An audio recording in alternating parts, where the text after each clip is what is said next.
what is the agenda the CPI is having, especially having the youth of the country in mind? See, it's not a very complicated thing, and it is quite simple actually. Our party is holding its 25th Congress in its centenary year. So, in itself, this is a very, very historic Congress.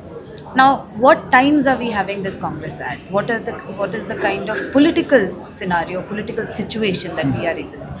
We are facing deep crisis. When I say it's not just the Communist Party or one bunch of people, we as a nation, as a country, all the people are in deep crisis.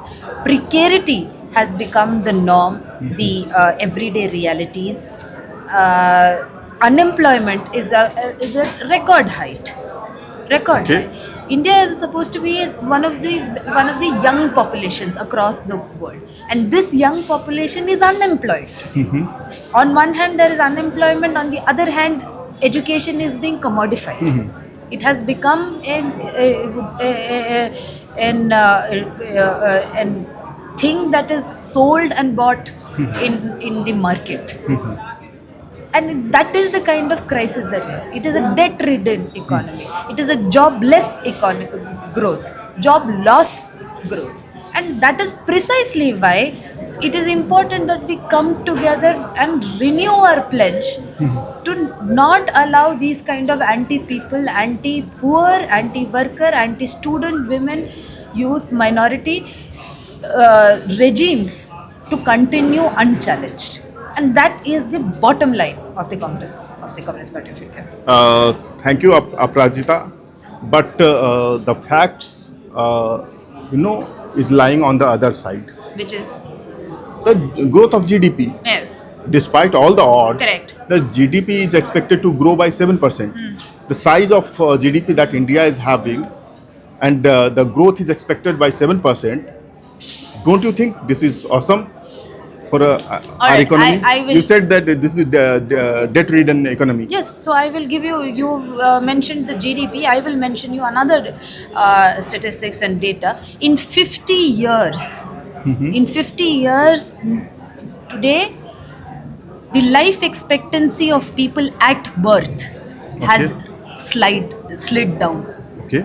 This is a very factual data. Despite our advances in the medical science. Despite advances in technology, despite our advances in healthcare, despite medical technology, despite our advancements in the so-called GDP, people are dying.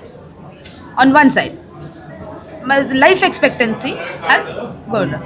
Decibel, very small decibel slide only, Okay. but it is indicative of a certain kind of trend and tendency that this country is experiencing, right? This is not simply happening, and this is happening in spite of the huge growths in GDP, etc. Second point, our constitution guarantees all citizens have a right to life. But what does the right to life mean? And that I am also not making this up. You go through the Constituent Assembly debates, the various Supreme Court observations and judgments. The right to life is interpreted as right to life with dignity. My question is, where is the dignity? Do I need to beg to my government that I as a citizen of this country am entitled to housing, I'm entitled to livelihood, I am entitled to education, I am entitled to healthcare? No, but don't you think the government is doing enough? They are providing free meals. They have launched, Pradhan Mantri Awas Yojana, giving shelters and places to stay Yeah, to the poor community. Ujjwala Yojana comes. Every petrol pump, every chowk has one huge flex with the Prime Minister handing over one LPG gas cylinder to one rural-looking woman. One cylinder has gone there. I am not denying it. It has gone. Now, question remains: was that household able to buy a second No, but second cylinder? yes.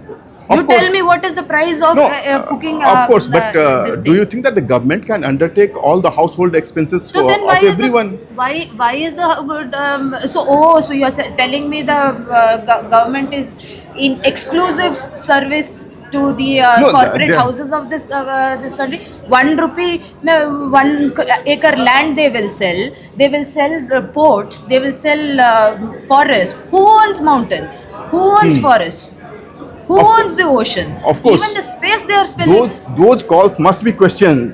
And Though, that is precisely what is happening, because it is not the selling, it is theft that is happening. Theft of the commons, theft of the resources that is commonly held by all who live here, all who are citizens of this country. okay, but tell me, And that is precisely what is denying me my constitutionally guaranteed right to life, to dignity. Aparajita, one thing.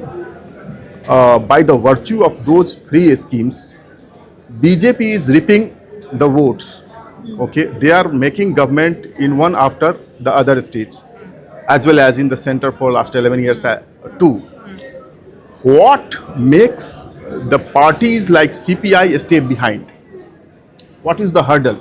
See, one, you have to understand this state corporate nexus that is there. The RSS BJP corporate nexus that is there has completely broken down the entire democratic process of this country. No, but the people are voting. People are voting for them. I am not denying. I am nowhere putting the people, the voters of BJP into the witness box. No, my complaint is not with the people. Okay. But again, what is the times that we live in? We live in, when I said we live in a time of crisis, this is a post-truth, post-dystopic kind of a society, a reality that we are facing, and where the ruling classes have completely captured every possible avenue, arena of democratic exchange, democratic engagement, possibility of critique, possibility of difference, where right to freedom of expression has been thrown out of the window, right? And in that, it has proven extremely difficult and challenging for the non-BJP forces to consolidate in terms of election. So you are, again, one have to understand our electoral system is also first past the post mechanism, and there is a lot of money power that is there. So we also are strongly demanding for electoral reforms to be put in place. We've seen how the entire electoral process itself is being challenged, with the entire election committee's sanctity now in serious question. Election Commission sanctity is in serious question, but that's a different question. But what remains same is the question that I had asked. Despite all the negatives that you had counted, people are still voting for the BJP. Yes. Why they don't vote for a party like CPI? They do. See, again, that's what I'm saying. The electoral structure itself is a little skewed, Okay. in which there is a certain ease that hegemonic forces do Okay. find. Now, in terms, if we go beyond, if we, in a measuring exercise, if we go beyond mere votes, I don't know if you were there yesterday when our public meeting and the rally happened. Lakhs of people from across Punjab Yes, had yes. marched to Mohali. We had witnessed that. Mohali, and these are not nobody paid them. Our party doesn't pay Okay. them to come or give them one thali and gulab jamun to come and join for public. These comrades, these rank and file comrades of the Communist Party of India, who are from the peasant community, who are from the landless agricultural worker community, the women, the Anganwadi workers, they all came because they understand the injustice that is there, and they committed to the cause and call of the Communist Party of India, and that remains our strength. And despite your so-called winning in elections not happening. If it was not the case, for 100 years my party would not have survived in this country, which Cool. has Cool. One more question, Aparajita. You are energetic, young, and superbly capable of taking the baton forward. Right.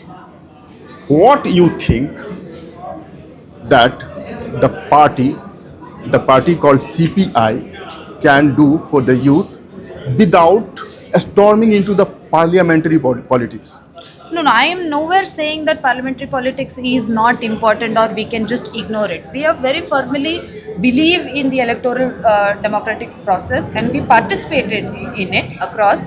And the parliamentary process is not only at MP elections or MLA elections, or local body elections, True. the ward elections, everything, and we participate and we understand that it is, and that fight continues unabated, and we move forward with regenerating our methods. Time specific kind of the tactics are always get updated and changed and shifted according to the times that we are there. I mean, we are not utilizing 1950s methodology to do politics today. The times have changed and we are updating and we are moving forward with all the challenges in place. One personal question: is the Aparajita Raja is going to be fielded in the election next year? This question is a wrong question and I refuse to answer. Oh, thank you, Aparajita. All the best. Yeah, thank you very much.